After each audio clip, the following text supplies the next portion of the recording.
పంచదార పాకంతో ఇంట్లోనే మనం తయారు చేసుకోగలిగే జిలేబీలు. ఈ జిలేబీలు మనకి షాప్లో కొనే టేస్ట్ లాగానే వస్తాయి అన్నమాట. అది ఎలా తయారు చేసుకోవాలో చూద్దాం.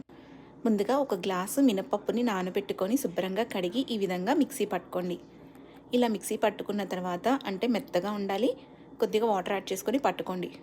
తర్వాత దాన్ని ఒక బౌల్లోకి తీసేసుకొని అందులో ఒక 2 స్పూన్లు మైదా,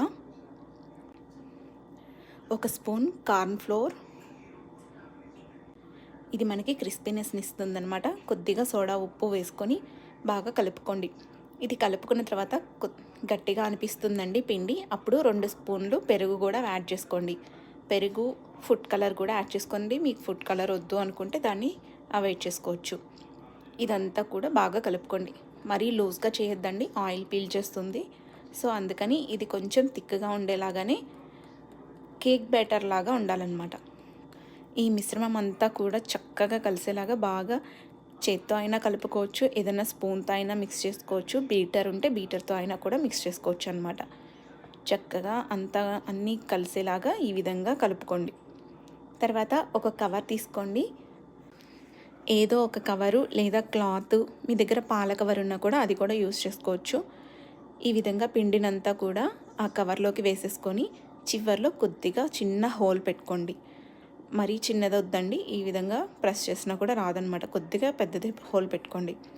తర్వాత మనకి పాకం కావాలి. పాకం కోసం 1 కప్పు పంచదార, 1 కప్పు నీళ్లు పోసుకొని మరిగించుకోండి. పంచదార అంతా కూడా కరిగేలాగా మరిగించుకోండి. తర్వాత కొద్దిగా యాలకుల పొడి వేసుకోండి. ఒక స్పూను నిమ్మరసం కూడా పిండుకోండి. మనకి కొద్దిగా దగ్గర పడిన తర్వాత స్టవ్ ఆఫ్ చేసి పక్కన పెట్టుకోండి. వేడి నూనె బాగా మరిగేలాగా ఉంచొద్దండి. కొద్దిగా మనం ఏదైనా డీప్ ఫ్రై కోసం ఆయిల్ ఫ్రై చేసుకుంటాం కదా, అలా ఉంటే సరిపోతుంది. అందులో పిండిని ఈ విధంగా చక్రాల్లాగా చుట్టుకుంటూ జిలేబీ షేప్లో తయారు చేసుకోవాలి.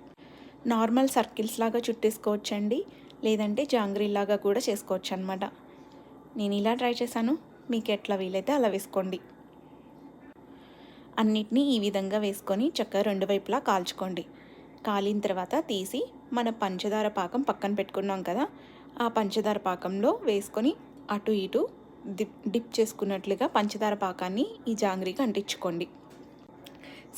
జిలేబీకి అంటించుకోండి. పాకం అంటుకున్న తర్వాత తీసి వేరే ప్లేట్లోకి సర్వ్ చేసుకోవడమే. అంతే, చాలా ఈజీగా టేస్టీగా చేసుకునే jalebi or jangri. Thank you.